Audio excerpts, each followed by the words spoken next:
वसुदेवसुतं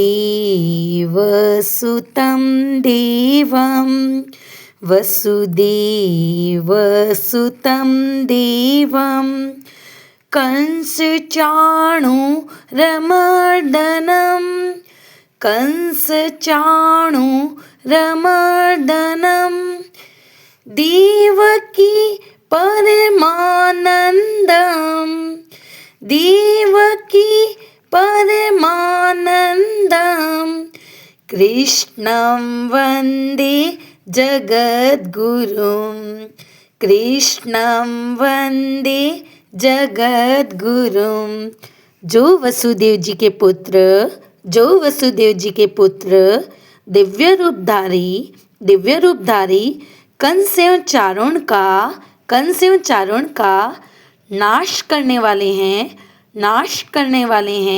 और देवकी जी के लिए परम आनंद स्वरूप हैं उन जगत गुरु भगवान श्री कृष्ण की